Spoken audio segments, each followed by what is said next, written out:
people think that I'm going to go to a therapist, they're going to fix me. It's like, no, you're going to fix yourself. Like, I'm going to help you fix you. Now that you've got your master's degree in social work, like, what could you do?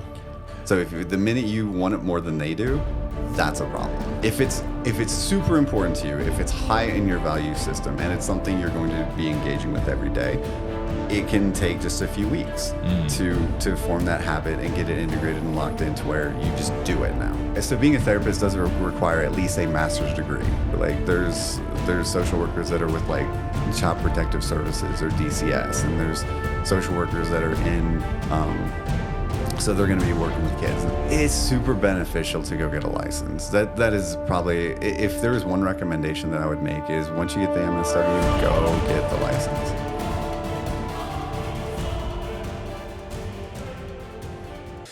Welcome back, everybody. Career Insights Podcast, Episode 9. Today we have Jason with us. Jason is a therapist. But before we get into that, I want to get your opinions on the lighting. I've been working on the lighting with a friend of mine, Alex. My wife's been helping me out too. We feel really good about this lighting. So if you're watching and you've seen the other episodes, let me know what you think about this new lighting setup that we have right now. I feel really good about it, but I'd like to know what you think. And now, Jason, how you doing today? Sore, but doing well. Yeah. So we started some new programming. What are you thinking about that? We started new programming. It's been good. It's been super challenging. I like the format where we're using. We're doing a much more in-depth workout or much more in-depth warm-up. Very. Yeah. We're just moving more in general. We're doing a lot more skill work, which I love that because it really fits with how I think about working out, which is we need to, and this is totally CrossFit. Like, if you go back to the CrossFit basics, totally. It's moving well consistently, and then adding intensity. And the moving well consistently, that's the core of it. Like, we need to be doing that. That progression that you just stated is like what everybody needs to kind of keep in the back of their mind. Yeah. Anywhere. Yeah, you know absolutely. What I mean? Anywhere. And something that I've been doing while I'm coaching is I did it for a while and I kind of got away from it. Now I'm trying to get back into it, where being very deliberate about telling the classes that I'm coaching, we're training in here. Yeah, this is practice. Totally. Practice the movements. Like, that's the most important thing. We need to learn to move well again. That's awesome. Because it's instinctual when we're very young. And then we get a lifetime of activity and we get a lifetime of learning incorrect movement patterns because we're involved in different things. We're involved in sports and different things that we're doing throughout the course of our lives. And now, we're coming to CrossFit, and it's functional movement. So we need to get back to learning how to move correctly, quarter extremity, and moving well, so that we can continue to move well, well into, later stages of life. Spoken like a therapist and a great coach. Hold on. A great coach? I don't know. So let's talk about where you grew up at. Like, where'd you grow up? It's kind of all over the Midwest. So first 12 years was in Southern Illinois. Believe it or not, there's an entire state below Chicago. It doesn't end there. Where at in Southern Illinois? So it was east of St. Louis, little town called Salem. Because that's kind of like Belleville. Because my dad was in the Air Force, so we were at Scott Air Force Base, so it's fairly close. Yeah, Scott was not far. Yeah, that's pretty cool. What did you think of Illinois? That's where I was born. Hot and humid. Yeah, hot and humid. Lots of corn. Did you ever go up? Did you ever go up in the Arch? Actually, you know what's funny? I've never been in the Arch. Yeah, I drove past it like I don't know how many times because my grandfather and my aunt, they both lived in St. Louis, and around St. Louis. And so we were over there a lot, but never actually went in the Arch. So you said first 12 years? Yeah. What were you into like when you were younger? I was always into sport, like baseball mostly. Oh, nice. Yeah. I didn't know that. And I played a lot of baseball when I was younger. And so after Illinois, then you guys moved on to? Yeah, so Wisconsin for 6 months, and then out to Pennsylvania for about 6 years there. And then back up to Wisconsin for my senior year of high school. Where at in Pennsylvania? It was Knox, Pennsylvania. It's another small town north of Pittsburgh, between Pittsburgh and Erie, kind of like right in the middle.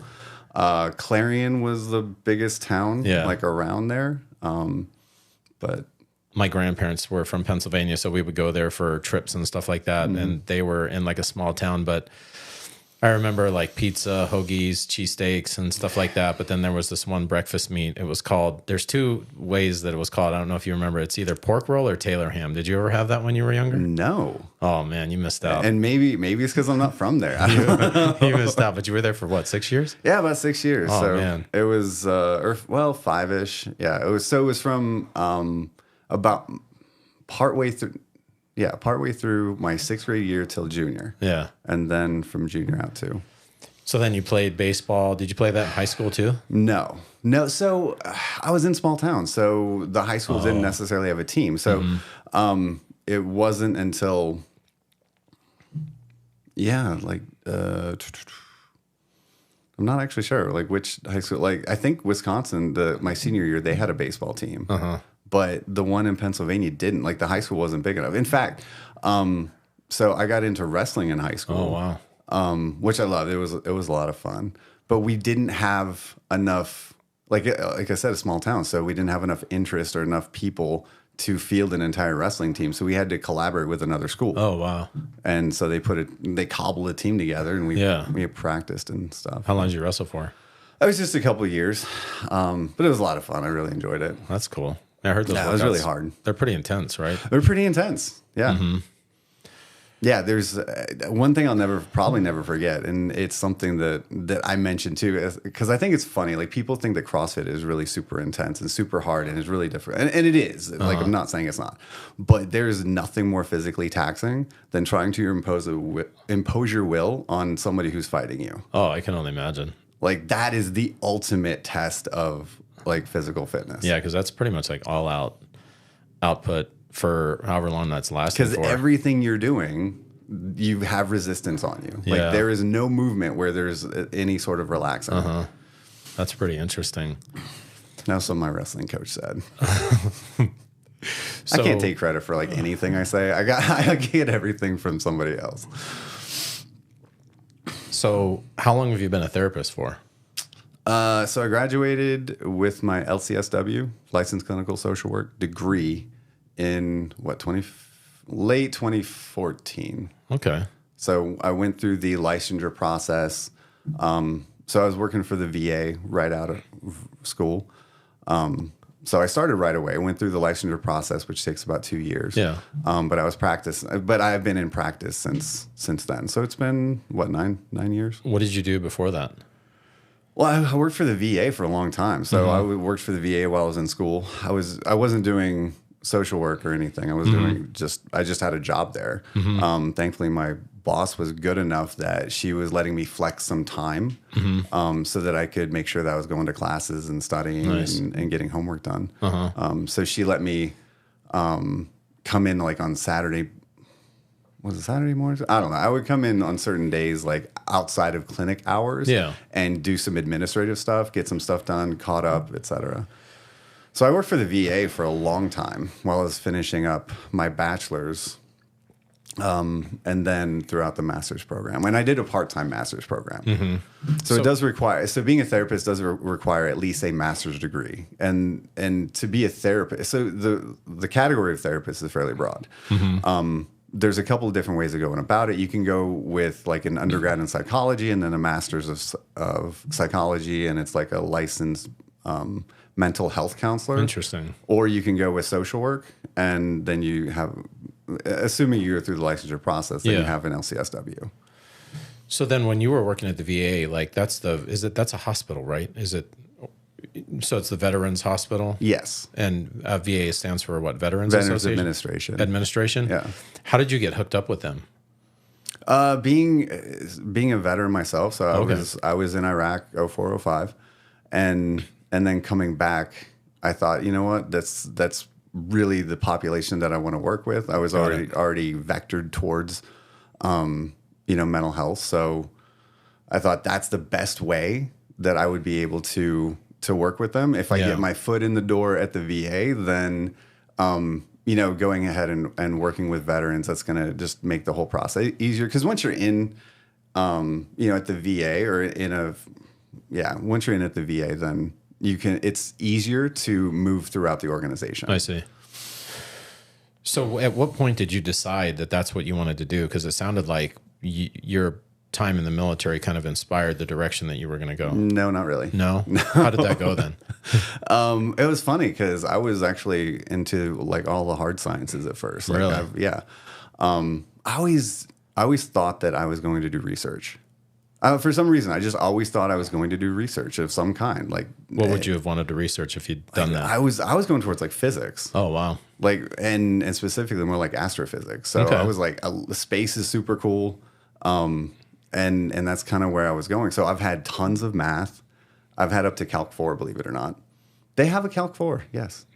I know nothing about that. Yeah, it's very complex equations. Yeah, so, I bet. Yeah, and so I was going. I've had chemistry. I've had physics. I've had engineering classes. Tons of math, and then believe it or not, I did to take a general psych class as part of preregs, and like I don't know, I just got fascinated with people. It's like people are kind of fascinating. And this is in undergrad? Yeah. Okay. Yeah, so I was going in that direction already. So the military really didn't have anything to do with it. So then you get inspired when you take that psychology class.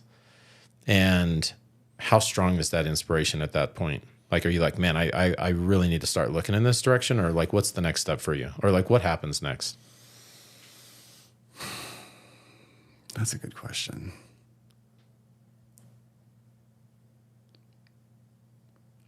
So,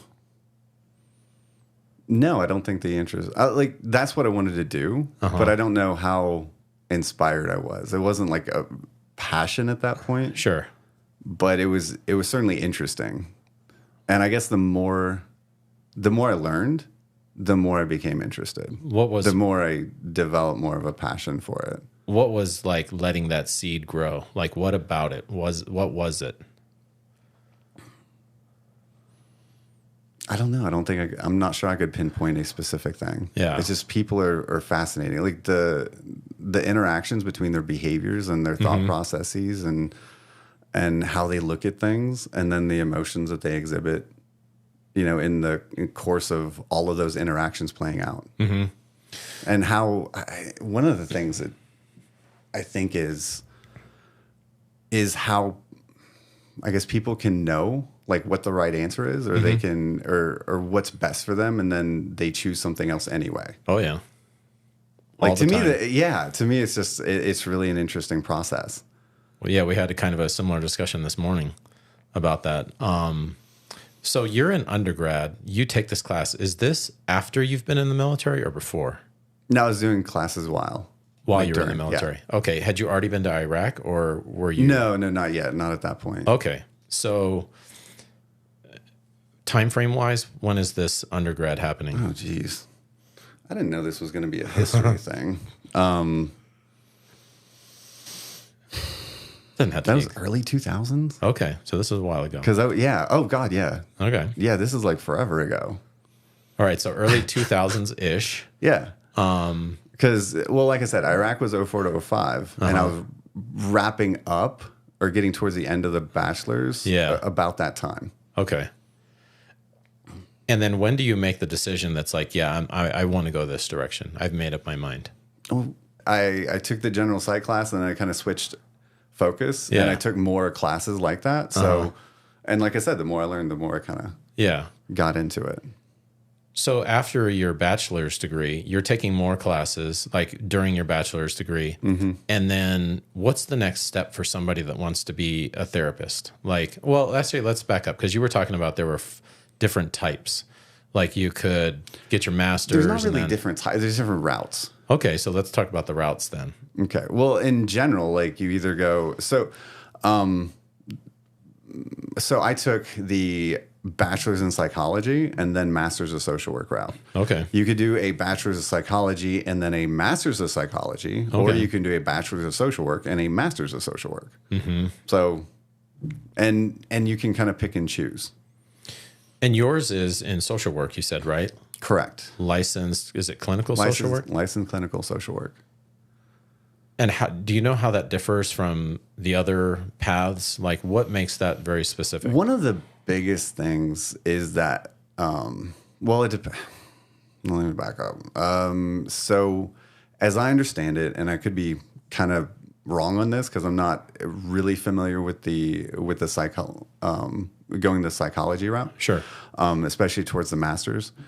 I think that the license gives like an LCSW and a master's in psychology licensed mental health counselor. LMHC, yeah, that's right. There's acronyms. Acronyms are hard. They're everywhere. So I think it gives us about the same thing. Now, psychologists have a doctorate in psychology, and that's a little bit different. Okay. That makes them, they are more advanced in terms of it's kind of a dual emphasis degree. It's and again, from what I understand, outside looking in, I don't have one, but it sounds like it is an emphasis on research. So you do spend a significant amount of time doing and engaging with research to some degree, either doing the research, but then doing the research, you have to read about it as well. So you're exposed to a bunch of research, and psychologists can also do psych testing. Okay.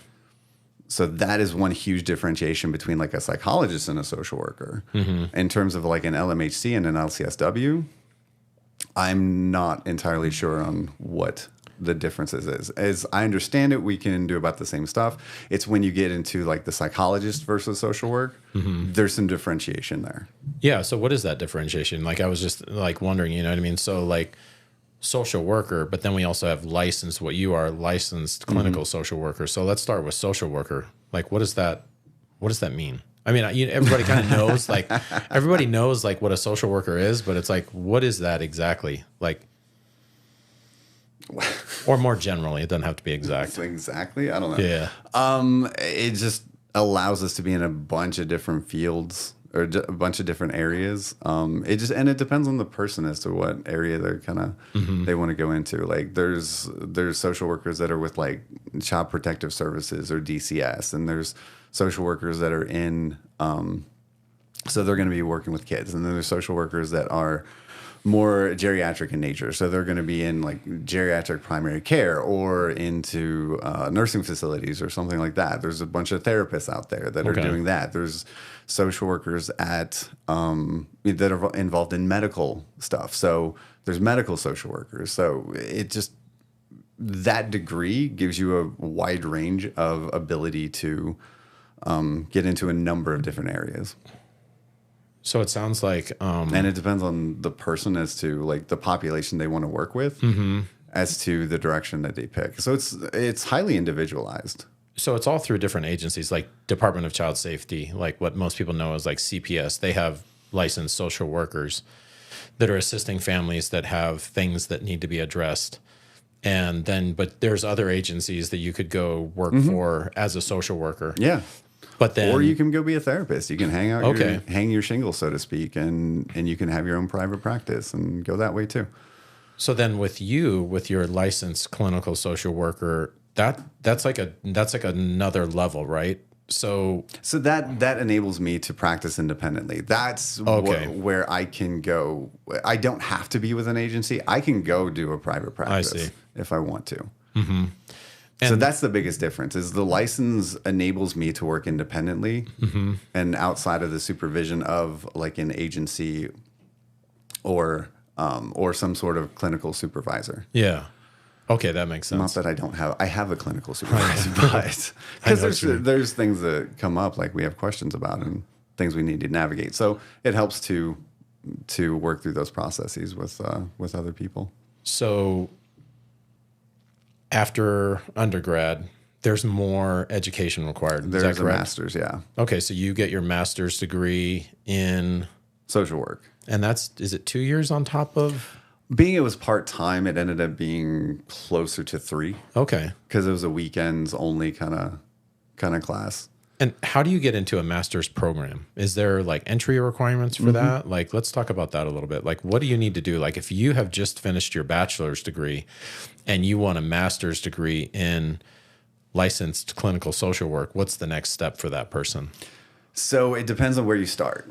So if you get your bachelor's in social work, then usually it's another year of full-time master's training. And then you're eligible, then you get the MSW, and that's the master's of social work. And then you can go ahead and enter into the process for licensure.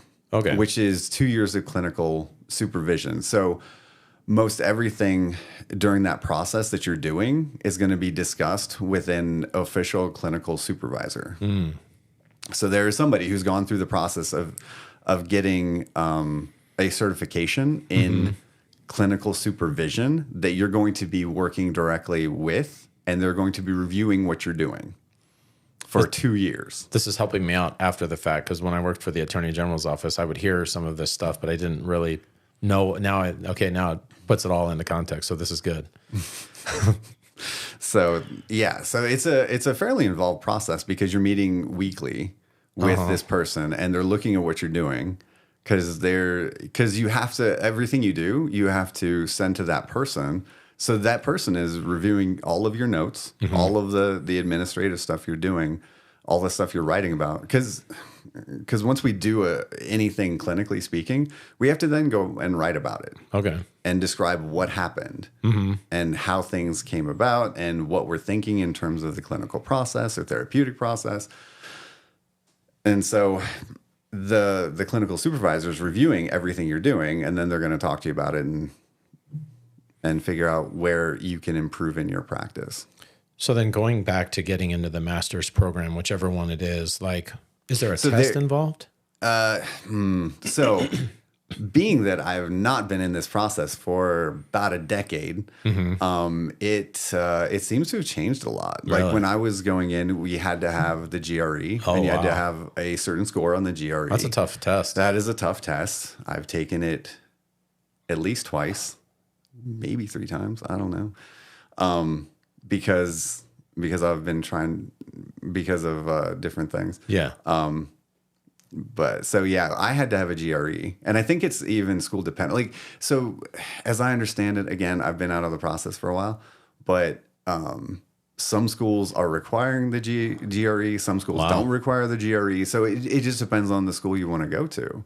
So they each have their own individual requirements. Now, there isn't an accreditation, so you might not have to have a GRE to get into the school, but you still have to go through the curriculum of the school, and the school needs to be accredited by the governing body, the social work board.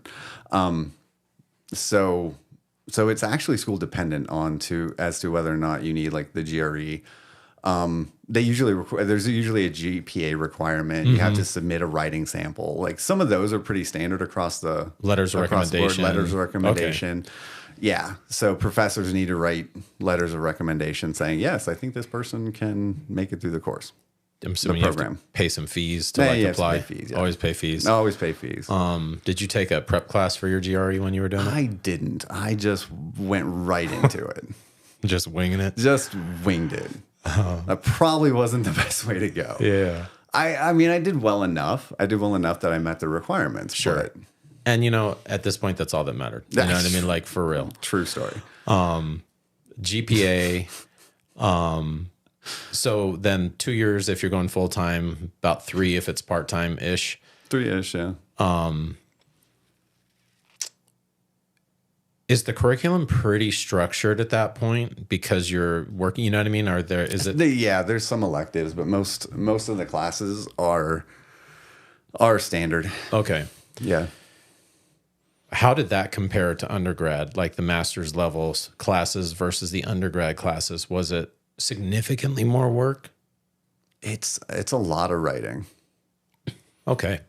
Writing in the sense of like, are you reading something and then you have to like write something about it? Or is it you're talking about something in class and then you're writing, or you're researching and then you're writing? Like, how's that? Like, what would be an example? I don't know. I haven't been there in like 10 years. Come on, Jason. Jeez, man. Like, that's a long time ago. I guess it just depended on the class. Like there was some exposure to some research. Okay. It seems that there's probably a lot of conceptualization stuff.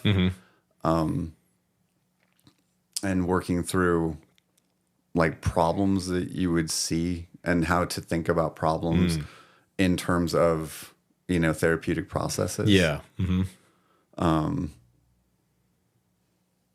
Yeah. Interpreting case studies. Like there's some of that. But again, this is all Longer days, like days are longer. well, because mine was Because you were part-time. because it was part-time. It was like I would spend Saturday and Sunday in classes. I see. So yeah, they got to be long days. Yeah, for sure. Because we were there in the morning, take a break there in the afternoon, and then you're done. And then we spend the week. You had to get your homework done during the week sometime.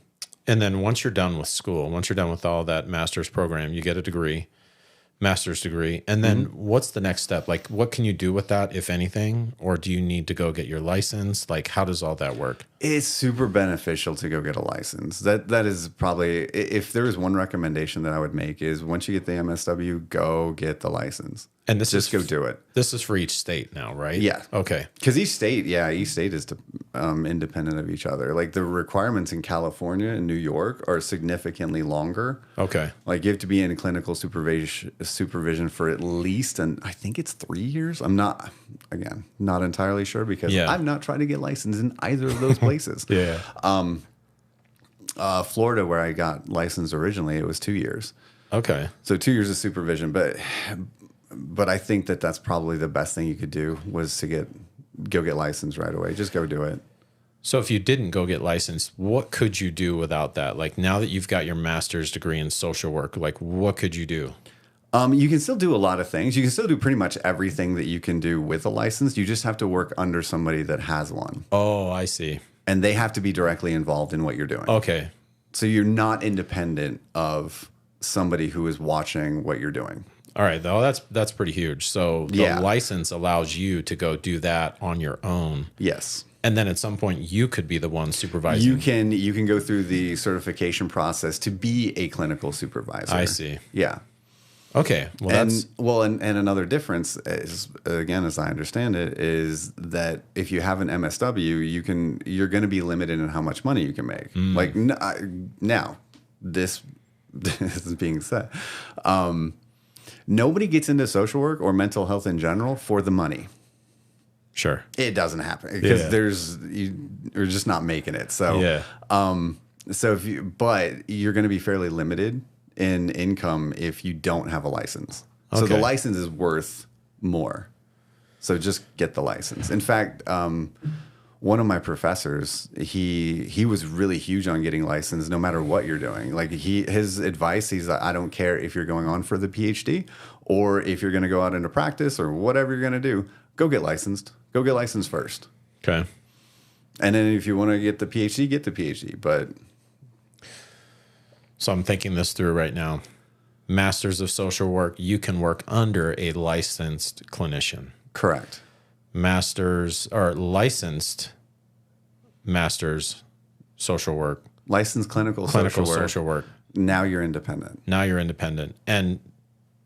But to get to that point, you've got 2 years of supervision under a licensed and certified clinical supervisor. Got it. Okay, so what does that look like? Because you're licensed. So then do you have to apply to that? Is that like a program for certain, government agencies or hospitals or something? It is something? another certification and is governed by, the social work board. I don't know what the certification looks like because I haven't attempted to go through that process. Sure. I've kicked the idea around a few times, but right now I'm way too busy. So when you decided you wanted to get licensed, what's the next step for somebody looking to get licensed after they've gotten their master's degree? Is that so? Generally, you spend the last kind of part of that. That's one of the processes you go through as you end the master's program. Is you get your clinical supervision set up so that you can transition directly from school into clinical supervision. So you're getting those things set up as you're graduating. That way you're moving directly into the supervision process. So is this I guess we should back up. As part of the master's program, there's 2 internships. So a lot of times what at least how it worked for me, is my supervisor in my internship was also a clinical supervisor. So I was able to transition. So we had talked about it, and she was willing to take me on as a supervisee after graduation, where I would continue to work with her. So that's how it worked for me. And so for me, the process was very seamless.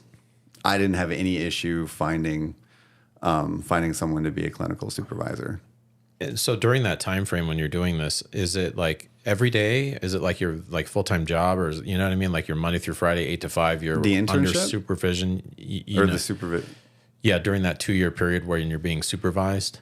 Yeah, usually you're working in a job. Mm-hmm. You're actually, so this is after graduation. You're working in a job doing social work. Mm-hmm. And then once a week, you're meeting with the clinical supervisor, they're able to see your your work throughout the week, and they're making notes. They're saying, well, finding different examples of during the week, like, mm-hmm. hey, you did this with this patient or with this person. You're in this area. What were you thinking there? Like, how are you seeing this? Have you considered other things? And how could we improve your practice in terms of like this situation? So, they're at least that's how it was for me. So they're taking your work, and then they're trying to find ways to improve you, mm-hmm. Help you to become a better clinician. Sounds kind of similar to like a residency for like after medical school in a way. But so you have like, it's not like they're breathing down your neck every day. You're working there. You have your own autonomy. You're like your own autonomy there. But every week mm-hmm. you're meeting with them, and they're discussing with you like, hey, we could do this, or maybe this. Think about that. Yeah. And then that makes a lot of sense now. I mean, I'm sure if there's a problem, they're probably going to address it right away. Sure. So they're not breathing down your neck, but I'm sure if there was something that came up that was just way over your head, or something like that, where there was actually an issue that needed to be addressed, I'm sure it would be addressed right away. And they're making themselves available to you. Like if you need something, like you just go to them. Okay. That makes sense. Oh yeah. Cause I was free. Oh, all right. Keep going. So, funny story. Yeah. So I was getting ready to take the licensure test, and I was taking practice tests, and I was bombing these things, like bombing them horribly, like 50%. Like that's how good I was doing. What did you need to get? Tests. Well, you need to get like a 75, I think, if I recall right. So like 75%. So I'm well below. And so it was the night before the test, and I'm freaking out because like I know I have this test, and it costs money to take the test, and it's not a cheap test. Yeah. So you have to pay the money. You have to schedule it ahead of time. And so I'm panicking, calling my clinical supervisor, saying, I need to postpone this thing. I'm going to lose my money though, which whatever. I can't go into this tomorrow. And she brings me back down to reality a little bit. Yeah, she talks me back off the cliff. She said, okay, let's just meet for a few minutes. We'll talk about it. We'll figure it out. And so we started going through some of the things and what I was doing and how I was thinking about it. Yeah. And I was like that. That was the issue, is how I was thinking about the questions. Sure. I need to bring it back down to the basics, which is, rule out, biological sources of problem. Because that is really the first rule. Like as a mental health person, like we rule out anything biological first. So if there's a biological reason for whatever's going on, we have to explore that possibility and try to eliminate it to the extent we can. Okay. So, and then we can start looking at like mental health or behavioral or whatever cognitive processes. Uh-huh. At any rate, so we came up with an algorithm for me. So like I had to write down like a 4-step process to every question. That's cool. And so we figured out what that needed to be, and then I went into the test the next day and passed. So that's fine. But that's pretty awesome, man. That you were like bombing these things, and then you get some structure in your mind about how to approach the questions, and it is a lot of times. Is this multiple choice? Yeah, it's multiple. Yeah. How many? It's computer-based multiple choice. How many questions do you remember? Like 100? Oh yeah, it was over 100 because they do the same thing that they do on like the GRE or any of these other tests, where they have a test bank of questions that they're trying to test out for but of course you don't know which ones those are. Sure. So You're just taking them as a part of the overall test. 1 day or 2 days? It was one. Okay. Full day. 4 hour. Okay. Well, you have up to 4 hours. A, B, C, and D. As I recall. Yeah, because multiple choice, they're very difficult. Like if you don't have a plan. Yeah. If you don't have a plan on like how to go into those, that's really cool though. Yeah. And that's cool that you Yep. We determined my steps that I needed to go through. So and then it was fine. Anybody looking to do something like this needs to have a plan going into that type of test, because there is definite strategy into taking multiple tests or multiple choice tests. Timing, you know what I mean? Because they're all timed for like so many questions and a certain amount of minutes. So what does that equate to be per question? Can't get stuck on a question. If you don't know the answer and you're just completely clueless, move on, come back to it. Yeah. Use all your time, all those things. So anybody that's looking to take a test and has never looked into the strategy into taking multiple choice tests, you must do that. And this is a great example of that, because you went from bombing them to passing, which is huge. Yeah. What did you say to her when you were done? You were like, "Oh my God, thank God! Thank you so much." Like, yes. I owe you absolutely. Yeah, probably all of the above. That's awesome, man. That's so cool to hear something like that, though, because I always like it when somebody that has the knowledge can pass that on. And it's not that it's super difficult. You know what I mean? And you applied it and it worked out. Yeah. So when I went into the test, like I had my 4th thing, because you can't take anything in with you. So I had to remember the 4 steps that I was going through on every question. So the first thing I did when I sat down was I wrote down my steps. And so every question I'd look over my steps and I would go through them. And then I'd answer the question, I'd move on.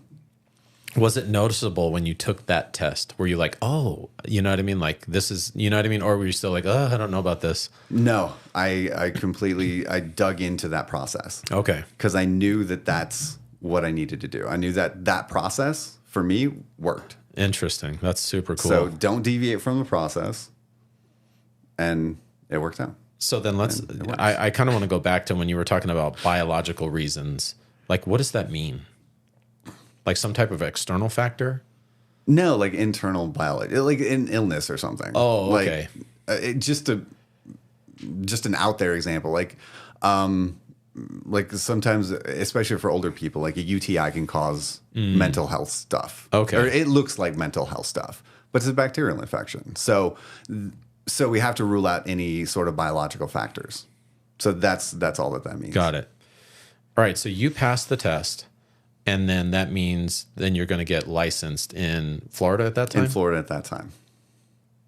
All right. And that costs money to get that license? Yeah. They all cost money. Is there something you have to do, like to renew it every year? How does that work? In Florida, it's every 2 years. Okay. And yes, you do have to take continuing education classes. They have certain core things that you have to take every licensure period. But then you get to you have some autonomy and some freedom to pick other things that you want to take as well. It's just whatever courses you take have to be approved by the board. Okay. So as long as they're approved by the board and then you submit them for your continuing education credits, it's fine. And then you can get licensed. Of course, there's the fee every time. So yeah, there's always a fee. There's always the fee. Now, you want to relocate at some point. Is that to here, to Arizona? Yes. Okay. Now, each state is independent of other states. Now, correct. Is there any type of like reciprocity of any kind? Some of them do. Okay. So some of them do have reciprocity, which means you can just kind of transfer the license over. Some of them don't. It depends on the requirements of the state. Okay. Thankfully, Arizona and Florida are fairly similar in their requirements. However, I believe Arizona is every year instead of every 2 years. Yeah. So my license is actually up at the end of the year, which means I need to take my continuing education courses and pay the money and renew it at the end of the year. So what did you have to do to go from Florida to here? Was it like, hey, we'll honor what you've done in Florida, you just need to pay the fee or anything like that? Yeah, it wasn't bad. It was, I had to take some courses. I did have to take some courses, some CE courses. But otherwise it was a matter of providing documentation, like the degree itself like a copy of it or something. Sure. Transcripts saying that I had graduated. I had to go get fingerprinted, so they do a background check. Sure. So I had to provide some of that stuff, take the courses, pay the money, and it was fine. CE being continuing education? Continuing education, correct. Okay, so then you do that. Now you're licensed in Arizona. And then how long did you work in Florida as a licensed clinical social worker? So that was from 2015 till 2021. Okay. And where were you working at that time? So I worked at the VA until 18. And in 2018, hearkening back to what I said originally, where I thought I was going to do research, when I switched to, mental health or psychology, social work, I still thought I was going to do research. So I wanted to do research. That's all I wanted to do. So in 2018, I applied for a PhD program and I was accepted. So I started a PhD program. Mm-hmm. PhD, that's a doctorate? That is a doctorate of social work. Okay. And so then let's go back a little bit more, because after you got your master's degree, one of your professors said, regardless of whether you go the PhD route or whichever route you're going, you have to get licensed. They didn't say you should. Yeah. Yeah. He highly recommended. Did he use the word must? You must get licensed. No. Okay. No, because he respects the autonomy of the individual. So then, if you were going to get your PhD, what does that allow you to do? What is it that you're seeking to go on to that level? Generally, whenever you're doing a PhD in social work, it is a research degree. Okay. So that means you're going into research and academia. So essentially, you're going to go do research and you're going to be a professor. Okay. That makes sense. That's what the PhD is. You have to write. Is that where you have to write a dissertation? That's where you have to write a dissertation. Okay. All right. So you end up going into a PhD program. Mm-hmm. And this is while you're in Florida? Yes. And how long is a PhD program? It depends on the person. So there's 2 years of coursework, essentially full-time coursework. And then the dissertation can take, who knows, depends on your project. So it depends on your dissertation and what you have planned to complete. But the dissertation, at least in social work and the program that I was in, it's a research project. So you have to take a complete research project from inception to completion, where you're writing it up and hopefully you're submitting it for publication. Okay. And as it was described to me, if you're doing it right, then this dissertation is setting up your research program for the next 5 years ish. Okay. So hopefully you are doing something that you can do enough research in that specific area that you are going to be able to go get your first job as an assistant professor or associate. Anyway, but that's going to set up your entire research program and hopefully take you up through tenure. At what point, when you decide that you're going to enter a PhD program, you start that. At what point are you this is what I'm going to do my dissertation on? Is it you kind of go into the PhD program already knowing, or by the end of the first year you have to know? You know what I mean? Where does that happen at? You don't have to know until later in the program, as you're getting through the second year. Okay. Yeah, it's somewhere in there that you really start thinking about, okay, what do I want to do the dissertation on? And because you generally have an area of interest in terms of research, but over the course of 2 years of coursework, and as you learn more about the research process, that can change. Mm-hmm. And it likely does change. So you might think you know what you want to do, and it might stick. Who knows? That is a possibility. But I think that you go into it with certain thoughts on it, and then the more, of course, when you're going in, you don't know what you don't know. Yeah. So as you're going through the course of learning how to complete research, everything that's involved, then I think, and being exposed to more and more research, because while you're while you're in learning your coursework, you're doing like a research assistantship. So you're exposed to a lot of research in that area as well. So you're eating, sleeping, breathing research like the entire time you're in there. Yeah. So you're either reading about your own area of interest and doing work there, or helping other people with their research areas. So you're getting exposed to a lot of things and a lot of new ideas. And so I think during that process, it kind of opens up your eyes a little bit to what is possible. So you start thinking about it in different ways. And so what you come in with may or may not be where you go with the dissertation, but you have a lot of freedom and flexibility. So how long do you have to finish that? Like you decide and then, you know what I mean? Because like, do you have to finish the dissertation to complete the PhD program? You have to finish the dissertation, then defend it. Oh. So the dissertation process is actually really lengthy. You have to go through an entire prospectus period, and then you have to defend your prospectus. And then once you defend, that gives you the green light to go ahead and actually engage and complete the research Wow. and actually do the research. Because like up until then, all you're doing is you're getting your research question, you're doing your lit review, you're outlining your methodology, what you want to do, and you have to defend all that in front of a board of 3 professors. Is this on top of like whatever the coursework is of the PhD program? The coursework is done by then. Like the first 2 years of the coursework is the coursework, and then you move on to that. Now, some, like my program, there was an actual test that you had to complete and pass first before you could even get to the dissertation process. Okay. So then you get to the dissertation process. Then you have to, like, then you're thinking about your research question and all the stuff that goes along with that. You think about the research design, the population, the numbers that you're going to have, how it's going to be completed. So you have to, like, where the funding is going to come from, like how you're going to actually do it. Like, there's like, it's a big deal. Like I said, you're talking about an entire research project. And so you have to have everything covered, and then you have to defend it, and then you get the green light. Then you have to actually go do it. Wow.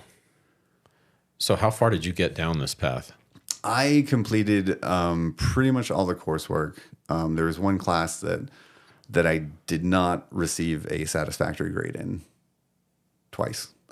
And after two classes, after you do that twice, like, you're asked to leave. Wow. Yeah. And a failing grade is a C. Okay. So anything lower than a B- is failing. Yeah. How hard would it be to pick that back up? Do you know? So it depends on where I would go. Like if I tried to go back to that program, I don't know. I imagine I would have to take that course again. Yeah. They might want me to take some other stuff too, just to refresh myself. But if I went to a different program, they may or may not have that class as a requirement. Yeah. Which, who knows? So it's something I've been contemplating and kicking around for a little while. Yeah. I don't like to leave things unfinished. Sure. So I would like to finish it. Even if I don't go into academia, I would like to at least finish it. Yeah. What's, I mean, time's obviously always the issue for everybody, but like, what's keeping you from it? Yeah, time. Okay. Yeah. Got a family, got a job. Yeah. I'm, coaching CrossFit. So yeah, totally. Yeah. Training a lot. Yeah. No, I mean, well, it'll always be there. You know what I mean? Like if you ever decide to do it, and it's kind of one of those things that's like, there's no urgency right now. It's not like it's a must. Not really. I mean, there is a time limit on the credits. They will expire at some point. When did they expire? I think about 7 years. So as I recall. So I think if I were going to do something, I would have to do it like within the next year. All right. Otherwise, I'm going to lose the credits, and then I would have to start the process over. All right. So there's some urgency in this situation. There's a little bit of urgency in this situation. All right. I think you should do it. We'll see. Yeah. I don't know. You have to at least look into it. It depends. Like looking at it from a couple different perspectives. Yeah. At this point in my life, there's no reason to do it other than an internal drive. Mm-hmm. Okay, I get that. Yeah, because there's no advantage in terms of my current career. There's no advantage in terms of money. So in the future, it could, because sometimes you can substitute education for time and experience, but like I guess maybe having a PhD or it's going to carry a little bit more weight, perhaps. Is it a big aspiration for you to? It is for me. It is personally. Okay, yes. well that's a big deal then. It is a big deal. Yeah, that is like. But I'm trying to look at things like from a broader perspective, like taking more things into account than just my internal drive. I know we're getting a little personal here, but it's kind of like, all right, so like this is a big deal for you. Very likely in the future you will want to do this. Probably. I would say, just from knowing you. With that, how much is it going to be like, oh, I knew I shouldn't, you know what I mean? How much is it going to be that knowing that you're going to have to do those 2 years again? The coursework? Yeah. If I do it now, I wouldn't have to. No, or I'm at saying least if you shouldn't. waited. If you waited, and then you're like, I think it'd be necessary. So it's kind of like, no, if I waited, no, I don't think I would. I don't think I would do that. And here's more about like personal philosophy is I dig very much into process. Sure. So process is how you get to the thing. So if the process is correct, the outcome is inevitable. My question is, so because I've been away from it for so long and I've not been exposed to research for a while, so I think it would be fairly necessary to complete those courses again. Oh, okay. So you'd be okay with that then? I would be okay with that. Okay, that was the question. Ultimately, the answer was yeah or no. Because that's the process. Yeah. No, that makes total sense because that time away is a big deal. The time away is a big deal. And yeah, it would come, I'm sure it would come back. I'm sure it would come back pretty quickly. Well, and you've been in the field too. So it's kind of like, it's not like you've just done something completely. Well, I've been in the field in terms of like practicing. But research is not necessarily the same thing. What was your and being in practice, you don't necessarily like.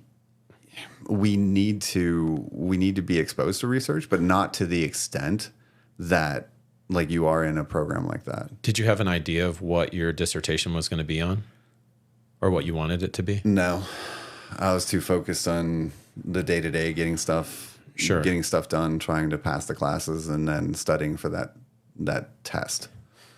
So now, not every PhD program has that test. So different programs, a lot of programs when I was going through it, they were getting rid of theirs. Oh, okay. So let's go back to like after you got your master's and you're doing the 2 years clinical work. What does a day look like when you're working doing that? Like you're seeing so many patients a day. Is there like a cap on how many patients you're seeing a day? You know what I mean? Like how does that work at that time? Well, it depends on what agency you're with. So I was with the VA. I was doing medical social work at the time. So I was trying to see as many as I could, but then still get notes done. So it depends on what comes up because some patients have more needs than others. So it can require like one patient can take an entire day, really, or half of a day, most of a day to coordinate different things that they need. Okay. And so it just depends. Like it was highly variable. Are you assisting them in coordinating that? I'm assisting the patient. Yeah. Okay. One person a day sometimes. Sometimes everything was devoted to like one person or one or two people. And then some days there's people with less needs. So then I could see more people. What was the most people you saw in a day? Oh, I don't know. I have no idea. 8-ish? Something. Maybe. Probably not. Probably not that many. Because you got to see people. And then, like I said, you got to write notes.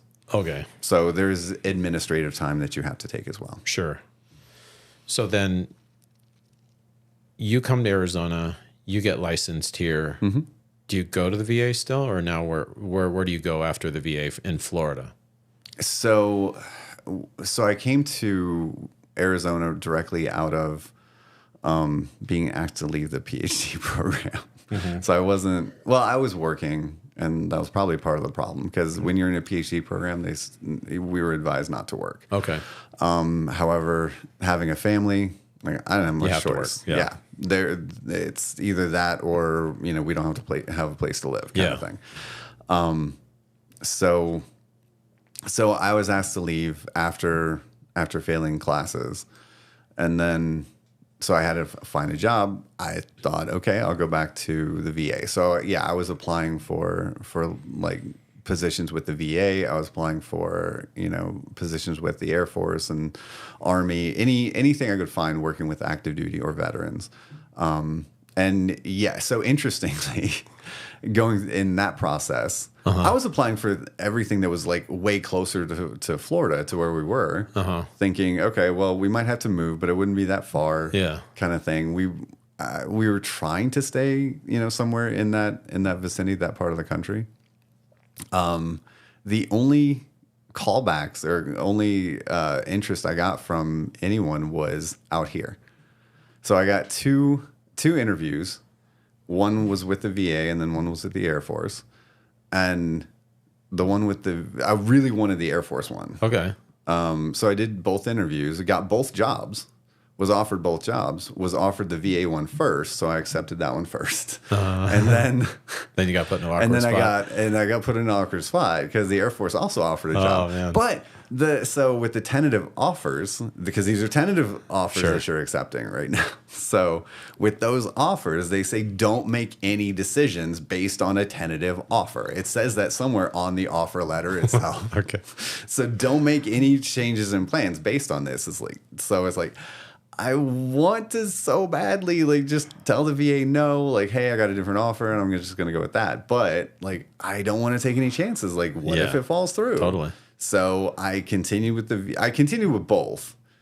I ended up working for the VA for like 3 months and then left there to then go to the Air Force. Okay. So things were developing and in process with both jobs concurrently. But there was a little bit of time separation, a little bit of lag, so to speak. So I started with the VA here, and then I swapped over to the Air Force. Yeah. How different was it? Like, was there a big difference between the VA in Florida where you were working at and the VA here? Very similar? It's similar in a lot of ways, yeah. All right, so the topic of veterans has come up, quite often in our discussion here. So like, you are a veteran, but what's driving that passion to like work with veterans?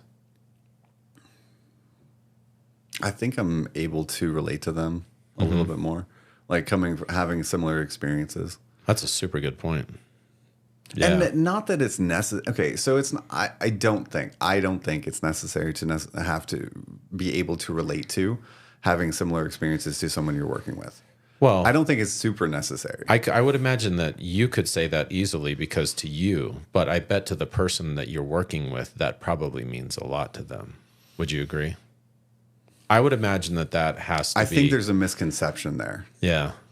Because I think if the therapist is doing their job correctly, if they're really doing what they're supposed to be doing, which what we're supposed to be doing is doing our absolute best to understand the person that is in front of us.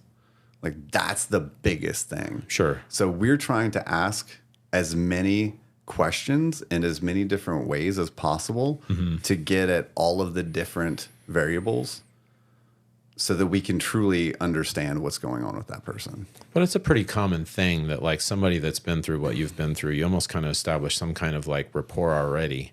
It's easier. Yeah. So in that sense, I would agree with that. Yeah. It's just easier to have that similar background. Yeah. You've already established some type of rapport / right. I don't know if credibility is the right word, but something along those lines. Yeah. Where it's like. Yeah, that I agree with. I don't think it's essential though. Yeah. Because I think and it's not exactly the same, but it's kind of in a similar vein where, and the research kind of bears this out, which is, the people that we see, they have to have a buy-in with it's not necessarily the modality, like what we do, that makes the biggest difference. It's not the major driver of therapy. It's actually the buy-in that the person has with us. The relationship? Actually, the relationship that's actually going to be therapeutic. Now, how do you build a relationship with people? Sure. You really try to understand them. So, in fact, I mean, that's the first rule of communication is listen to understand. Do you feel that your time in the military has really helped you in what you do? Looking at it from that relationship perspective. No. No, there's multiple therapists, especially and even in the population in and around the Air Force on base that they don't have a military background. Still great therapists, still can work with the people and do great stuff. So no, I don't think it's, like I said, I don't think it's necessary. I think it helps create a bridge. Sure.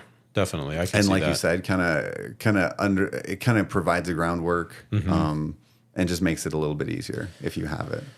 So then, but I don't think it's necessary. You take the VA job knowing that you're eventually going to move on from that, and you go to the Air Force position that you, what's the difference between the two? Is it still like you're still doing licensed clinical social work, but for the Air Force now? Yeah. Okay. So it was very similar in a number of ways. Like I was at the VA, I was in a primary care setting, and now I'm not in a primary care setting, but I mean, it's still, I'm still independently licensed. So still doing that kind of work. Is it kind of more like, hey, like people like in the squadron go to you if they need, you know what I mean? Like, I guess structurally, like how is that so working? What I'm doing right now is embedded mental health. Okay. So I'm embedded in a squadron, and I'm available to the people of the group, and they can come see me for a number of different things. Is it somewhat similar to like how it worked in the VA, or is it, no, very different? Well, it depends on what you mean by how it worked. Like the general structure, I guess it's somewhat similar in the sense that in the VA, when I was doing that, I was in primary care social work, which means I was doing a bunch of different things within the scope of primary care social work, but I was only working with people who were assigned to that primary care clinic. So now I guess it's similar in the sense that I am working only with people that are assigned to that group. So that's similar. I guess I guess, doing a bunch of similar things. So I guess it's somewhat similar. Days look fairly similar. You know what I mean? Seeing, patients throughout the day, assisting them, getting like whatever, help they need, things like that. Fairly similar. And are there any different requirements if you want to be a like licensed clinical social worker in the Air Force versus like outside of the Air Force? Like, were there any additional requirements that you had to meet for that?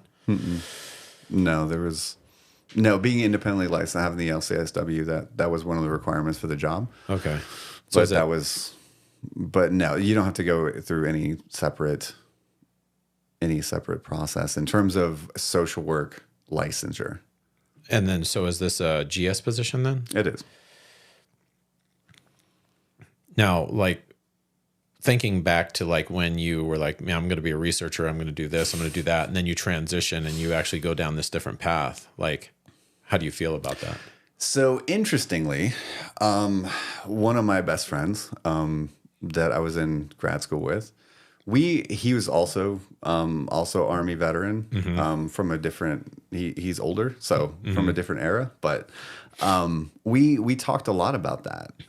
We actually, believe it or not, we discussed like, hey, you know what? It would be super cool to have somebody who's clinical within and among the service members. Every branch I think needs it. That way we're available there to handle things as they happen.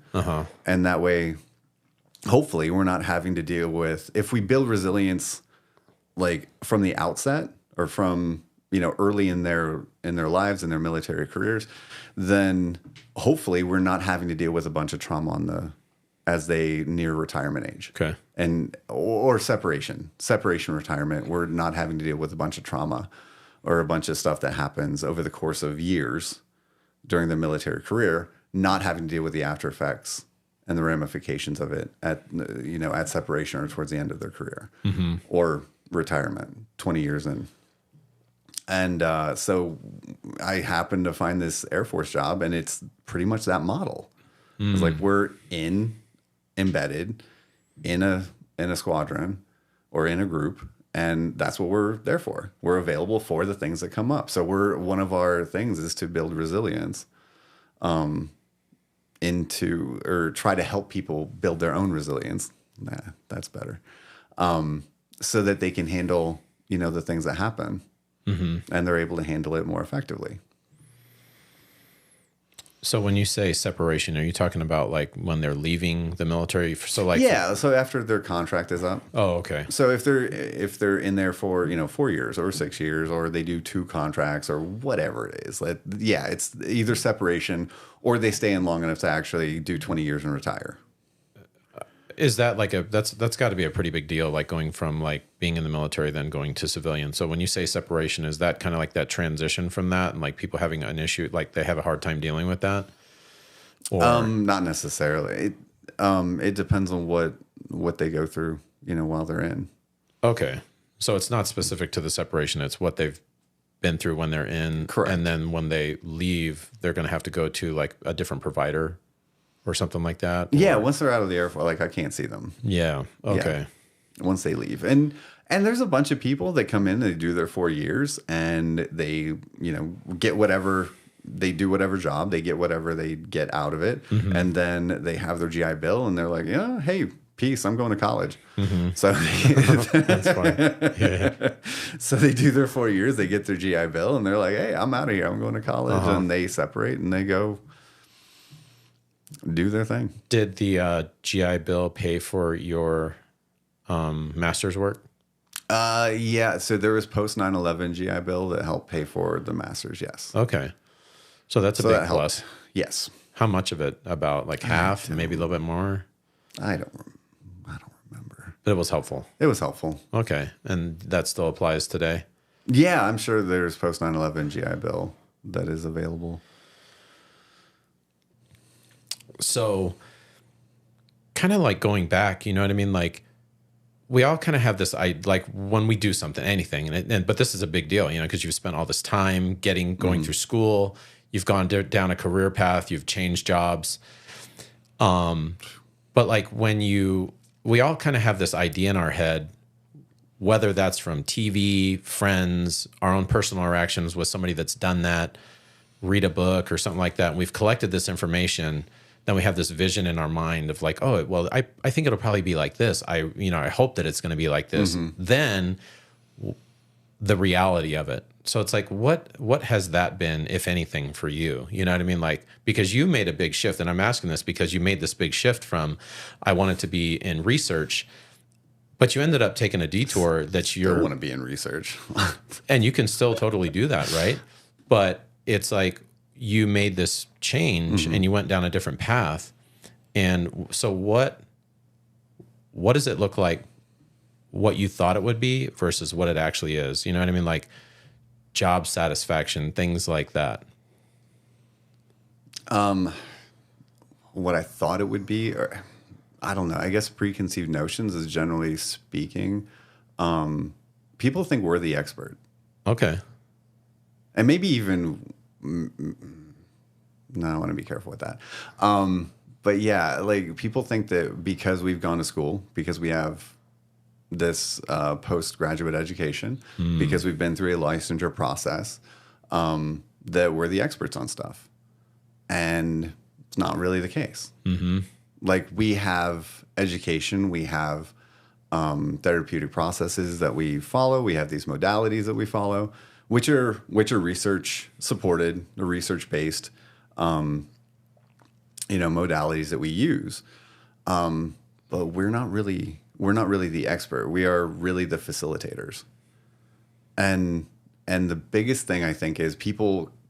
I think one of the biggest misconceptions, period, is I'm going to go to this person, I'm going to tell them what's going on, and they're going to fix me. Okay. But that's not the case. Like our job is actually my job as I see it is to A, work myself out of a job, and then B, facilitate you fixing yourself. Sure. Working yourself out of a job to where the individual that you're working with can be able to do it on their own. They don't need me anymore. Yeah. No, that makes total sense. When I was an attorney, I was like, I would love, when I was doing criminal defense, I would love to not have a job because we had solved the problem of crimes. You know what I mean? Right? Like same thing. Yeah.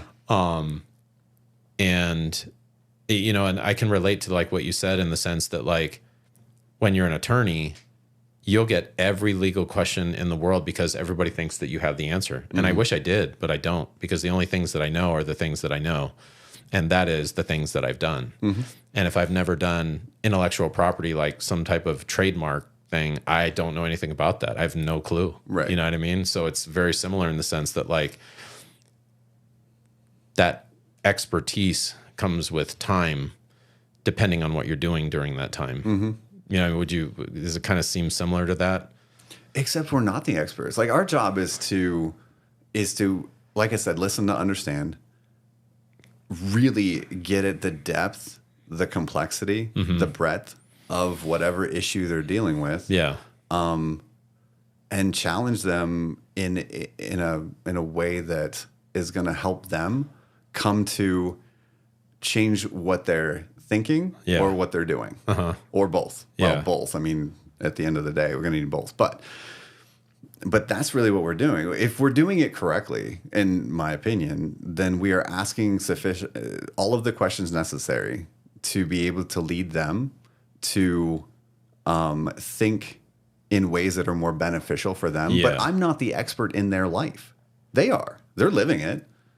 I'm just trying to understand what they're going through using like some clinical judgment, clinical questions, and hopefully a deep understanding of what they're going through, what they're experiencing, how they're thinking about things, to be able to help them function in their own life to their optimal level.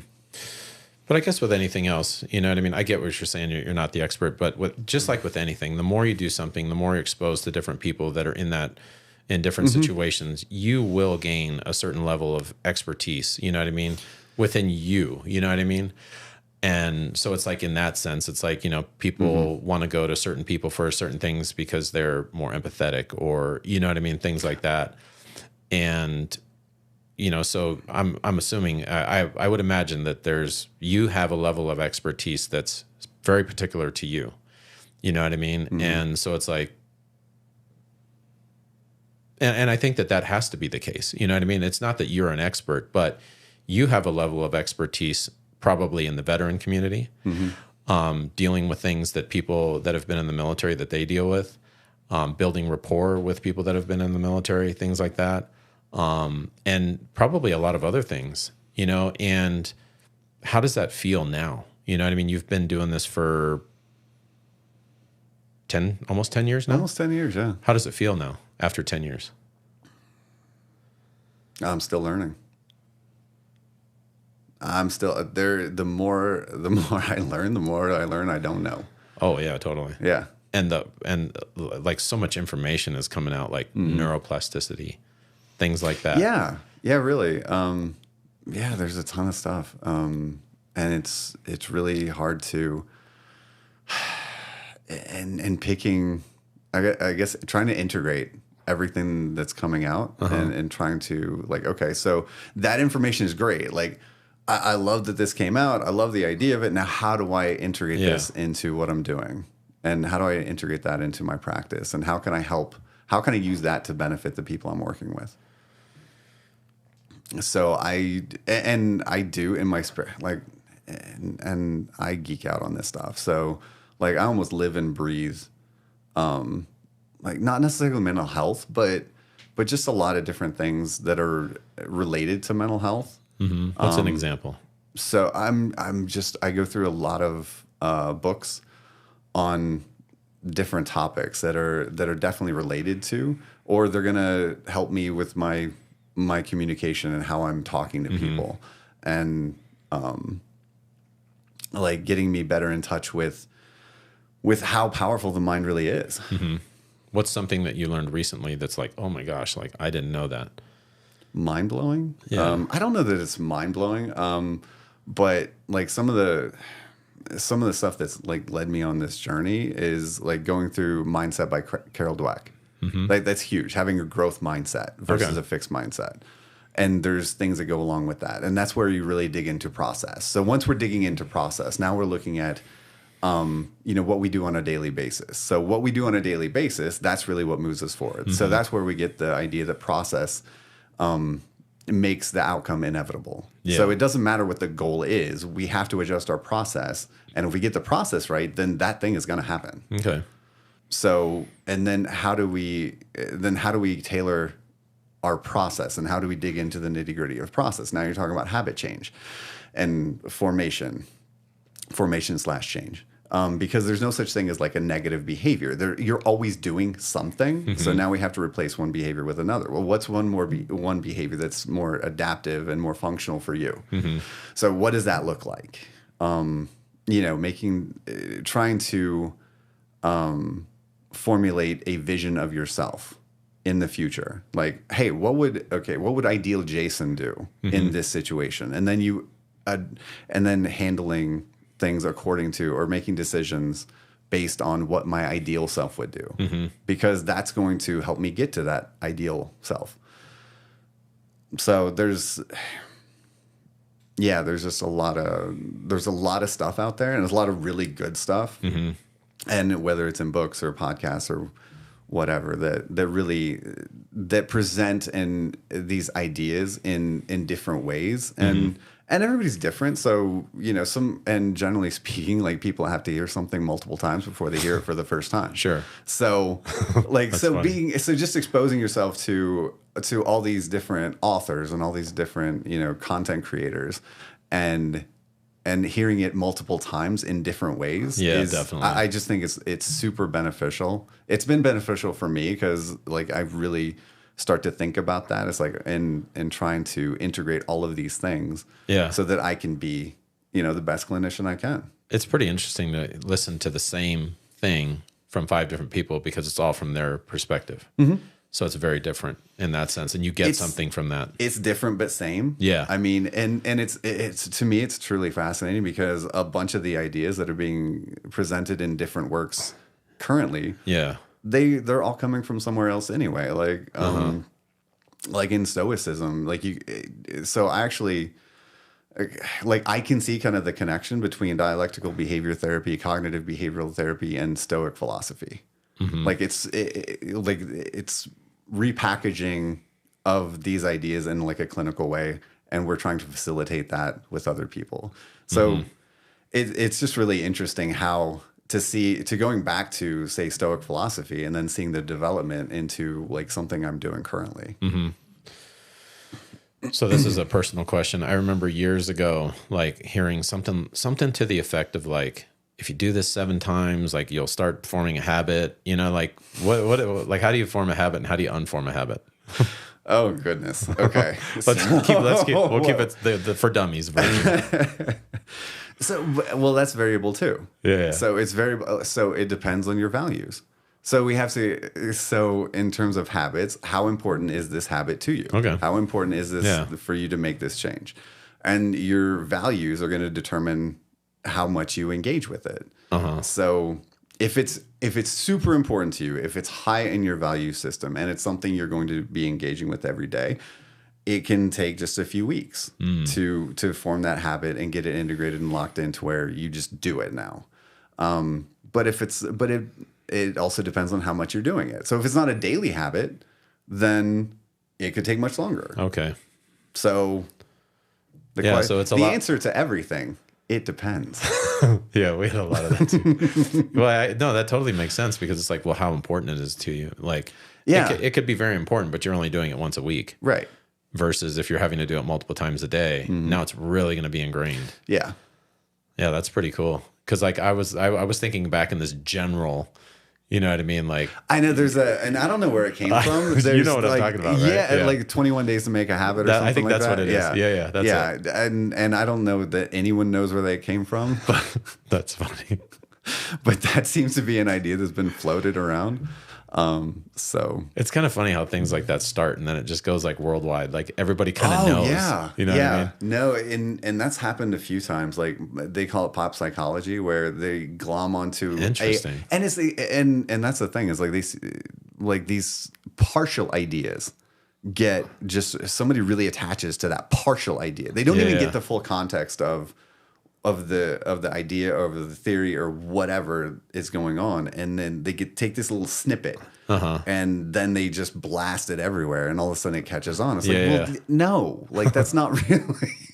It's not really. Come on, like we got to take it for the entire idea, not just what you want, and then make that the thing. So then, to undo a habit, is it the same thing in reverse? How important is it to you? You know what I mean? Well, and that's what I was saying. There's no negative behavior. There's no such thing as no behavior. You're always doing a behavior. So you have to figure out what behavior is going to be beneficial for you and replace it. Oh, okay. Yeah. So there's no such thing. Humans don't do absence of behavior. Does that make sense? Kinda. Explain a little bit. So you don't undo a habit. You're always doing something.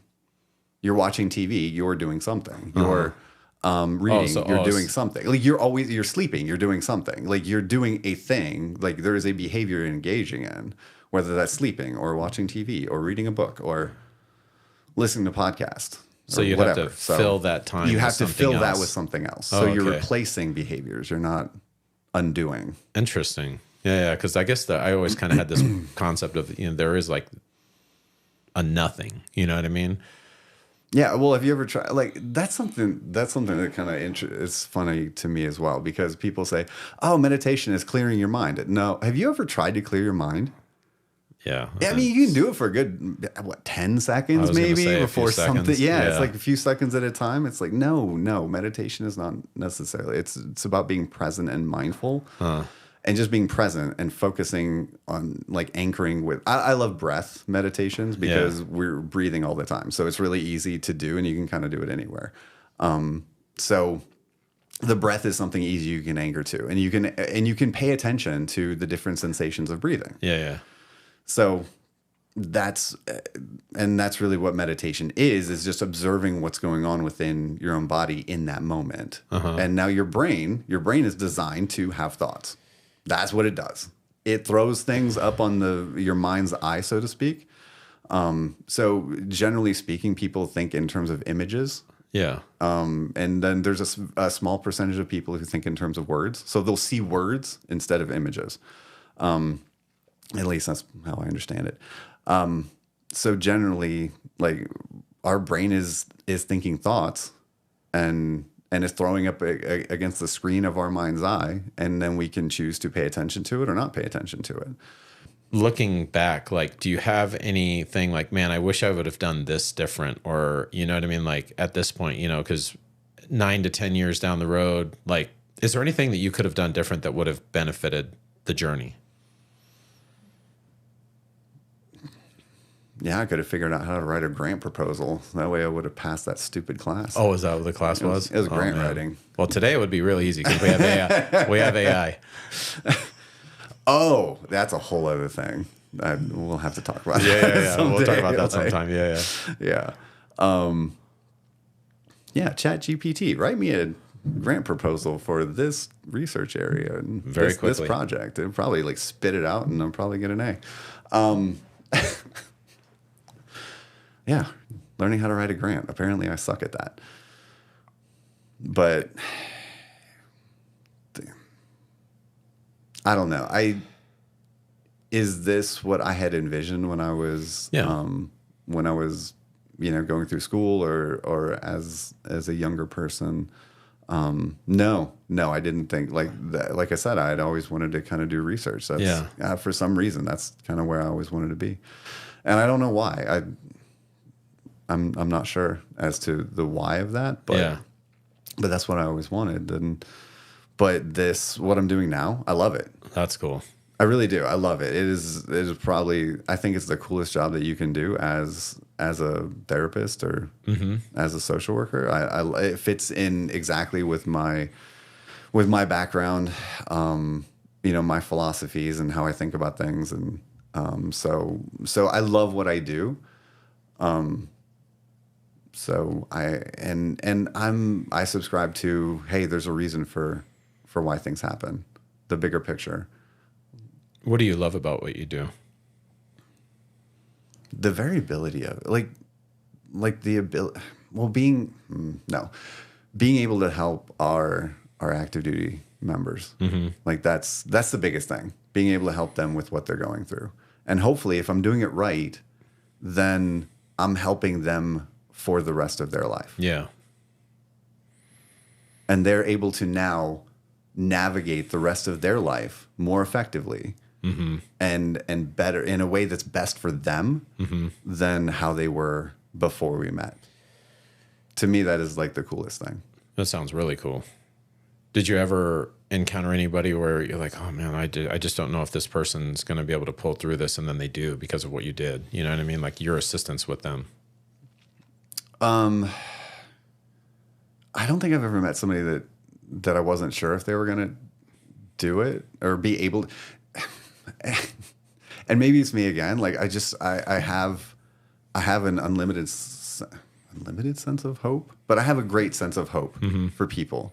And I don't like the idea that we can't do something. Sure. I really hate that idea. I hate the idea that we're bound by something, because as part of a growth mindset, potential is unknowable, and it depends on your level of effort and what you're putting into it. That's going to determine your potential and your achievement. So I don't like the thought that we can't do something. I don't like the thought that somebody I'm working with can't do it. Sure. It's whether or not they choose to do it. And I think that's one of the biggest things that, as a therapist, that really every therapist needs to learn, is that if it is not your responsibility, their progress is not your responsibility. The progress that the people I work with make, not my responsibility. I never go into a session, or I never end a session without assigning some sort of homework. Like, and that's the biggest thing. Kind of going back to that other question, preconceived notions. Yeah. People think that I'm going to go to a therapist, they're going to fix me. It's like, no, you're going to fix yourself. Like, I'm going to help you fix you.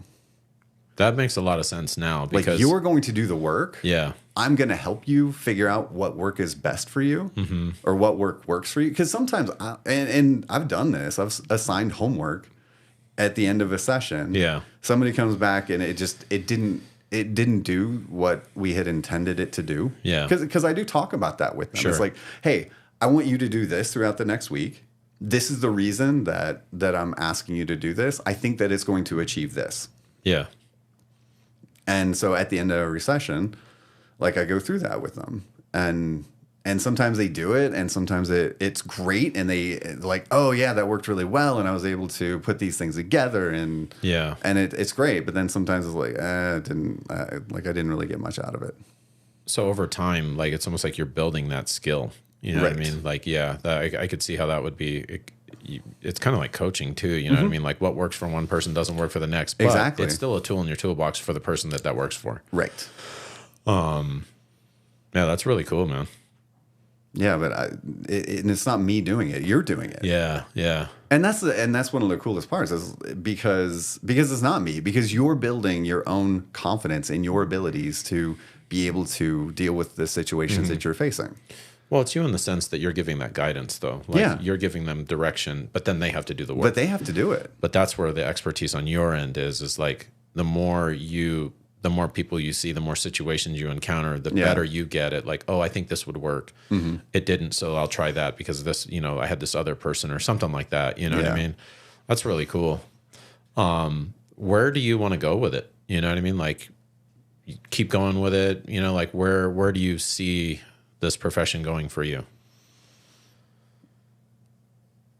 I think at some point I'm going to want to ease off on the actual practice and get up into like supervision. Okay. So like you clinical would be supervision at some point. Okay. Like some more of a supervisory role, more of a management kind of thing. At some point.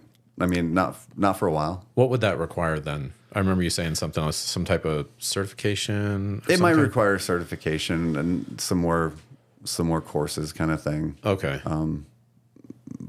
But more than anything, I think it's just gonna be time. Time and experience. Yeah, is gonna help me get there. Is there a general, like, so many years, and then like this is a good time because you've got a certain level of experience that kind of lends it to being like the clinical supervisor? You know what I mean? Like 10 years or depends. It depends. Yeah, that's always. I mean, it depends on, the person. Each person has their own, kind of timeline and thoughts of how they want to do stuff. Yeah. It's like, well, I want to spend so many years in practice, and I want to kind of move into management or supervision or whatever. I don't know. I really love what I do right now, so I'll pay attention to that, and as long as I keep loving what I do, then That's cool. I'll keep going with that. I mean, notwithstanding the, the thoughts of going back and finishing the PhD, but again, it's almost a vanity project at this point. Yeah, that's fun. I mean, it really is. It's not anything that it's required or there's it's not necessary, but there's no time limit on that. It'll be there if you want it. That's know true. What I mean? So it's kind of like no sense of urgency, really. Not necessarily. Only if I buy into the sunk cost fallacy of like, oh, I already invested that time into it, and I don't want these things to go to waste. If somebody wanted to be a therapist, whether that's a master's of social work, licensed, go on to that PhD level, like what would you say to him or her that wants to go down this path? Go do something that's going to make more money. No, I'm kidding. There is some truth to that. You know what I mean? Like, that is a factor. You know what I mean? Yeah, go do something that's like where you're going to be able to actually be successful. Job satisfaction. Yeah, job satisfaction. Are you really passionate about this? Yeah, totally. I mean, it is real. It's a definite consideration. You know what I mean? For sure. Yeah. I mean, we got to make money. We gotta be able to live in this world. Things are not getting cheaper. Things are not getting cheaper. That's for sure. Mm-hmm. Yeah. Anything else? I would say expose yourself to as many different sources of information as you can. Like, read all sides of things. Like, read therapeutic things, read the things that are pro therapy, and read things that are anti therapy. Mm-hmm. Like, really expose yourself to a breadth of information. And try to integrate as much of it, because it's just going to make you better. It's going to hone your ideas and hone your thoughts and philosophies about how to practice. The biggest thing is just listen to understand. Okay. But that's for everybody. Like, really, that's first rule of communication. If you listen to understand, it makes everything better, easier. Can you give an example of pro therapy and anti therapy in what you just said? Well, so there's a bunch of sources of information that are pro therapeutic. Therapists write books all the time. Okay. And so you're learning about their ideas and how they approach things and go about things and that kind of thing. I guess the biggest example it's not anti-therapy necessarily. It's just a different way of thinking about human behavior. Mm-hmm. So really it's not anti-therapeutic. It's just, there's different thoughts in terms of human behavior. The book that comes to mind is The Myth of Mental Illness by Thomas Szasz. Okay. It was fascinating. It's really a fascinating read in terms of... The Myth of Mental Illness. I'm going to check that out. Yeah. What about it? It's just really interesting, and it really goes through a detailed history of how we came to the place that we are in terms of mental health. Okay. And he was a psychiatrist, so he was like neck deep in that kind of in that world, and he really presented this. He presented a case of a detailed history of how we came to be where we are, and then his idea, in a nutshell, is that all of these. That most of, not all, but most of what people go through, or most of what people do, it's really a matter of personal conduct, more than like what we would call a disorder. Mm-hmm. So it's just really, it's a really fascinating take on the entire industry of psychiatry and mental health. So he attributes it to like personal actions. Yeah, it sounds like he's more behavior oriented. Okay. And those get us to where we're at. Well, in a sense, he's absolutely right. In the CBT model, cognitive behavioral therapy, it's in the name. Thoughts, behavior, emotions, they all have bidirectional relationships. Mm-hmm. So if you intervene on the thoughts, it's going to change your behavior. If you intervene on the behavior, you're going to change the thoughts. Okay. So, and then both change the way we feel. Interesting. Any regrets? I don't think so.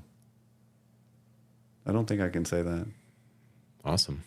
Well, anything else you want to let anybody know that's heading down the path you're on? No, we've talked about most of it. The biggest thing is, the biggest thing is if you're going to be a therapist, understand that it is up to you're not responsible for people's progress. Yeah.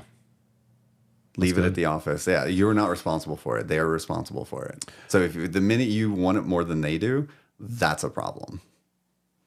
That's pretty tough, So like how have you dealt with that? Honestly, I think it was my first internship. It was with addicts. That was fascinating. I think it really clarified that point for me. I was like, because I wanted to help them. I wanted to do my best for them. I wanted them to get, clean and maintain sobriety and do the things and go on and be successful. But I learned very quickly, like, I can't do it for them. If they don't want it, there's nothing you can do. Nothing you can do. No. You could genuinely want it to the highest depths of your heart. Yes. And if they don't want it, it is not going to happen. Correct. I understand that from when I was in the public defender's office and with the attorney general's office, and I saw parents choosing not their children for things that you would never believe that they would be choosing. Right. And it was like, wow, I was shocked. Yeah. On a daily basis. It was insane. Man, that's really good advice because you see it at some point. Yeah. Because you go into it like, man, I can help. I can do this. I'm going to help you out. I'm going to help you. Yeah. And then you get to a point where you realize that like, there's nothing I can do. It's not up to me. Nope. It's up to that person that you're talking to. Yep. But know that going in from day one. Yeah. That's huge. Yeah. Yeah. That's so huge, man. Thank you for that. And if you're not trying to, and in my opinion, like, we should be thinking of the most efficient way to work ourselves out of a job with that person. Yeah. I mean, there's always going to be somebody else, but with that person, we're trying to get them to the place where you don't need me anymore. Yeah. Yeah. That's super cool, man. Mm-hmm. Well, thanks for coming today. Of course. Really appreciate it, man. Good stuff. And I hope so. Everybody that's watching, I hope you liked the episode. If you have any questions for Jason, leave them in the comments. I'll ask him and then I'll respond back. Also, don't forget to let me know what you think about the lighting. If you've watched any of the episodes before, how does it compare? Do you like this more? Do you like the other one more? But thanks for letting me know, and we'll see you in the next episode.